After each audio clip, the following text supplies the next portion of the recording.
These are the Meta Ray-Ban smart glasses. Now the one I'm wearing is called the Wayfarer. I've got another one here. This one's called Skylar. This is more of a feminine look to them. As always, I'll show you the features, what I like about them, what I don't like, and what you need to remember before purchasing yours, so stick around. I think it was the right move for Meta to partner with a company that already has very recognizable designs rather than trying to create an entirely new line of glasses. The case that it comes with is very nice. It's a high quality material and it does have a pairing button as well as an LED that tells you the actual charge state. They do charge the glasses. There's a little connector inside that the glasses clip onto to charge. It's a good blend of classic design but with new tech. Now the sides of the glasses are a little bit thick. At first glance you won't really notice it, but when you look closer they're definitely a little bit thicker than normal sunglasses. Personally, I have quite a large head and they're a little bit tight for me, not quite as comfortable as my actual sunglasses. The setup was nice and easy, and the built-in Meta AI is quite responsive and helpful for getting to know the glasses. Also, if you need a prescription, there's a tag in the box that you can scan that QR code and it will let you know of locations around you that can actually fill that prescription for you. So as far as physical buttons goes, there's the camera shutter button at the top right side that you can grab there. The left side is the camera and the right side is an LED light that blinks to let people around you know that you are filming. There's also a trackpad on the right side. You can tap it to pause a song, double tap to go to the next song. If you slide forward, it's volume up, and if you slide back, it's volume down. And then on the case, you've got the USB port at the bottom for charging,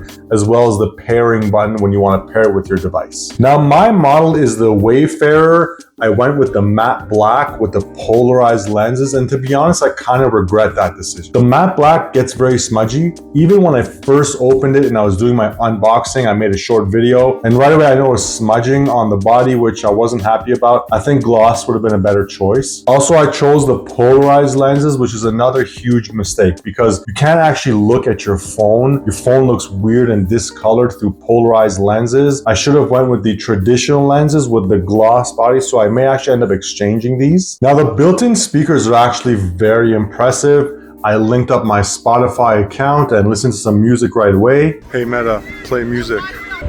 Playing you like songs on Spotify.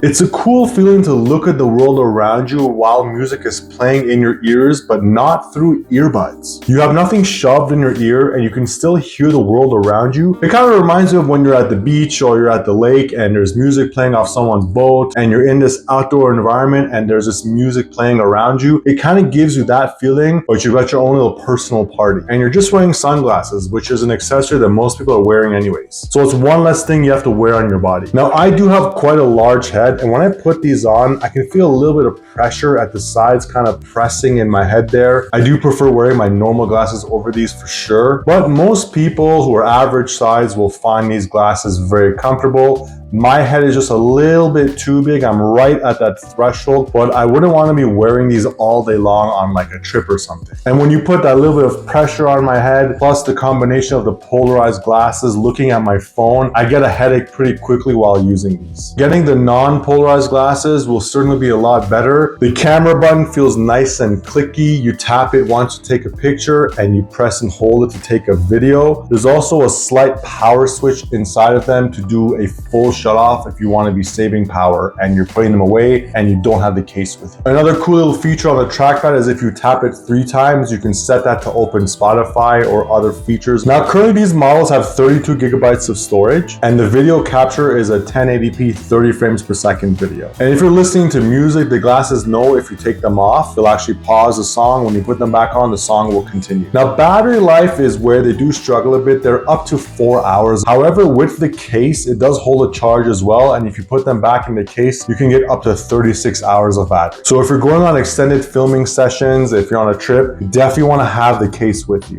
Okay, let's take a look at the actual software. Now there's 2 different AIs in the app. The first one is when you say, "Hey Meta," it can perform actions like take a picture, take a video, play music. Hey Meta, what am I looking at? You are looking at the steering wheel and dashboard of a BMW car. Hey Meta, remember the phone number on that car. Sure, I'll save a reminder. Hey Meta, search my reminders. You have 4 reminders. Call 416-422. Care for the Care Company Home Care. So there you go, there's their number, Care Squad, there's their phone number. You can ask it to remind like phone numbers or addresses or your hotel room. It'll snap a picture and you can actually find the reminders within the app. Here in the app, if you go at the bottom to the history, we can see the reminders that we have. There's a picture that it took as well as a phone number that is saved. The second one is a live conversation mode. You don't have to necessarily call it. It'll just talk to you live. You can go back and forth. And that one's great for having a conversation, bouncing around ideas, or maybe making a plan on your trip and what you want to do. Now to access the general AI, no matter where you are in the app, you'll see this talk button at the bottom. You can just press that. So now we're in the live conversation mode. I don't need to keep pressing a button to speak to you, right? That's right. Now we can have a conversation, like we're talking in person. I'll respond as soon as you're done speaking. Can you generate a picture of a bald man with a beard wearing the Meta AI glasses while he's at the beach? Okay, take a look. Look at that. That's me. Take a peek. How do you feel about it? Hey, look at that. That's amazing. That's like me, except with a lot more muscles. I should try and make myself look like that. The AI me is a lot better than reality. And then you've got your history here. So if you ask it to write something, you can copy paste that for an email or any one of these pictures. I can save them. So this one's good for general AI purposes. I don't think you even need the glasses to access this. You can just download the Meta app and use this for free. One thing I find annoying is that it can't tell you how many pictures are saved or how much storage is left. I've asked it, how much room do I have left in the storage? And it says I can't answer that right now. Another small thing is if I tell it to play Spotify, it says I can't perform that action. But if I say play music, it opens Spotify and starts playing. So there's a small little bugs in there. I think with updates, a lot of this will be solved. But one nice thing I use a lot was just asking general questions about the glasses. And this brought me to a realization that we're actually going into a future where pretty much all products will have their own built-in AIs. And that's going to replace user manuals. Like you're not going to want to look up a quick start guide or a user manual. You're just going to turn on a device. The AI will come to life and it'll guide you through all the features and the setup, and you can ask it questions. I think all devices are going to have some sort of an AI now, and this was my first experience realizing how powerful that can be for new users. Now I asked it about rain performance. Hey Meta, can I use the glasses in the rain? Your glasses aren't designed to resist submersion or extended exposure to water or other liquids. So they're probably okay if it's just a light drizzle, but if it's raining heavily, I wouldn't use these. Not only do you have Spotify, you also have Shazam built in. So if you're hearing a song and your phone's not in your pocket or right around you, you can say, hey, Shazam this song, and then it will actually save that song in the memory. Now in the app, it won't link you to Spotify to start playing the song, but it'll just list the actual name of the song. And now at least you have that information. Using Shazam on your phone still works better. Another cool feature that I saw was Be My Eyes mode. Be My Eyes is an application that helps people with visual impairment navigate the world around them, and Meta has partnered with Be My Eyes, so now the glasses can access the application and there's a live volunteer that can see through your smart glasses and help you navigate the world around. Hey Meta, Be My Eyes. So we're waiting for a volunteer right now to be my eyes. Hello? Hi there, can you see the camera? Yes. Excellent. This is my first time ever using this application. Okay. Can you see my hand holding my phone? Yes, I can see that as well. Okay, so that means you can actually see through my glasses. I should be able to switch. Oh, that is so cool. Yeah, I'm actually a YouTube creator. I'm doing a review on the Meta AI glasses. I've taken several Be My Eyes calls, Yeah. and this is the first one where I've actually been able to see what the person is looking at without having to tell them up, down, left, right. Like while you're moving your head, I can see all of that. Now I'm back to your phone. So this is actually much, much better quality than any other Be My Eyes call that I've taken. I want to see if I can switch between the glasses and the phone. It says to double tap the shutter. Yeah, go ahead and try. Oh, I think now I'm on the phone. Yes. So that's me. You should be able to see me Yes, now. okay. Yeah. Yes. So now I can actually double tap the shutter button on my glasses and we'll be able to switch back. Yes, it did switch back. I can see the back of your phone. Oh my God, that is so cool. This is absolutely blowing my mind. This is your first call with someone using the Meta glasses. Yes. It's probably a lot more convenient to use the glasses. Like to load it up, I didn't even have to open the app. I just said Meta, Be My Eyes. It opened the app and it connected me with you all hands free. Oh my God, that is Yeah. so cool. It also has a meditation app called Calm. I could see someone using this while they're doing Tai Chi or yoga. It plays calming noises through the glasses. Now, the 32 gig of storage can take 500 pictures or about 100 3-minute videos. So it looks great and sounds pretty clear. It's definitely impressive as far as the camera goes.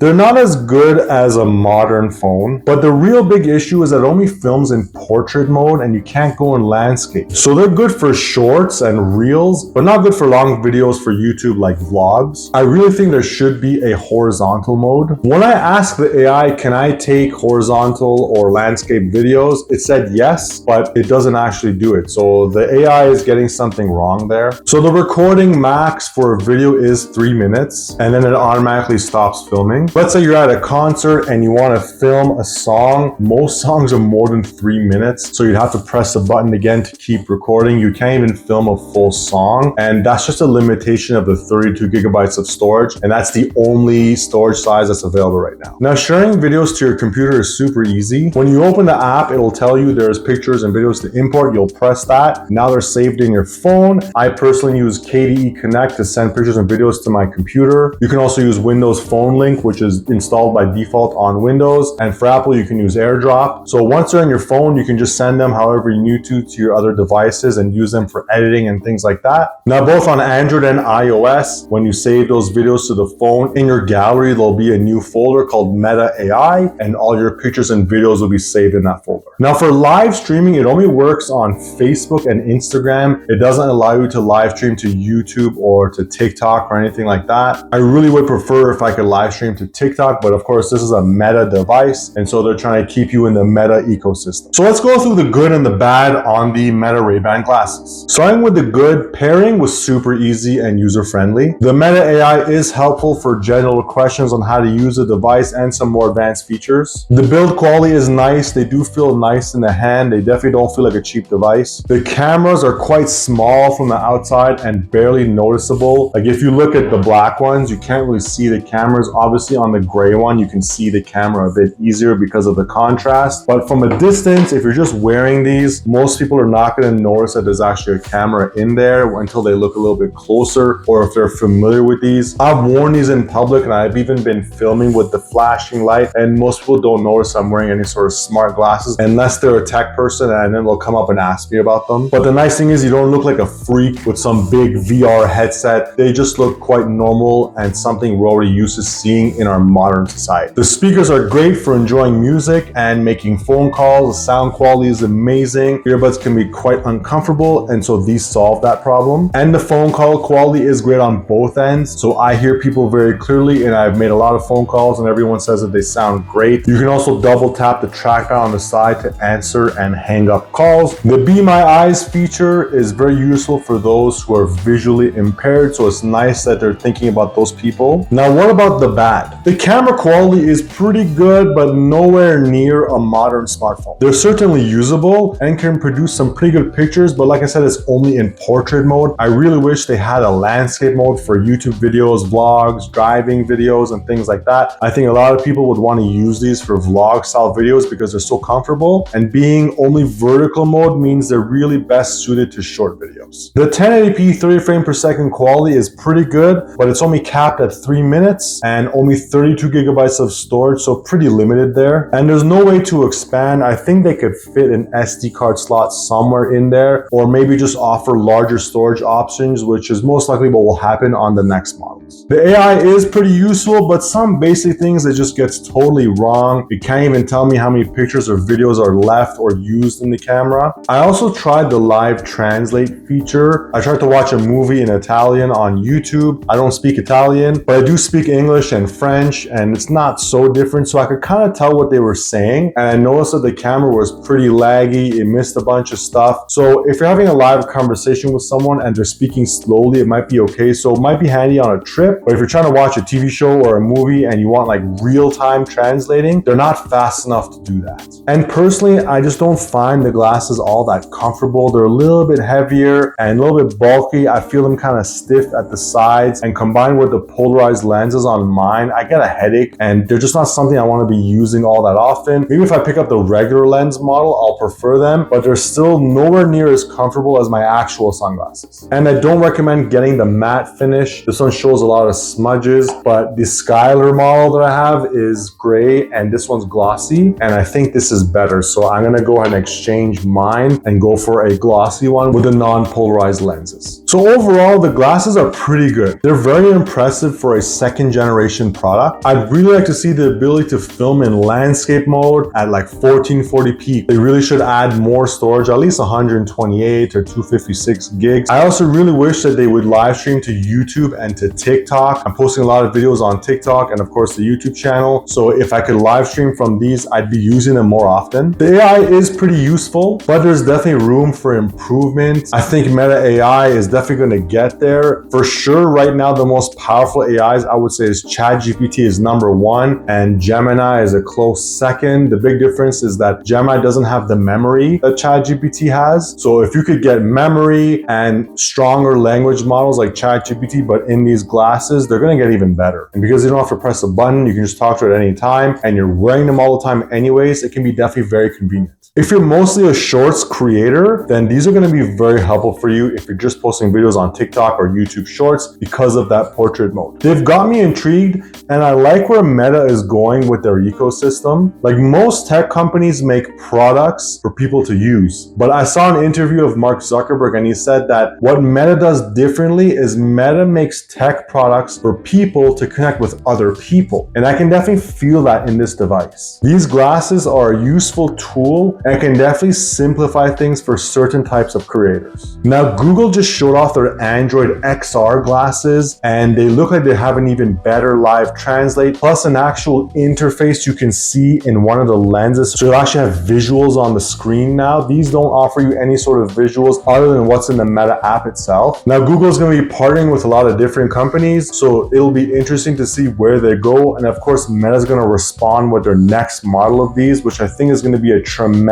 upgrade over these ones. If you want to pick these up and support the channel, check out the links in the video description or in the top pinned comment. And also take a look at my video where I reviewed the latest MacBook Air with the M4 processor as a lifelong PC user. My name is Baz and you're watching Pro Shopper. On this channel, we focus on making tech buying easy. If that sounds good to you, then I hope you consider subscribing.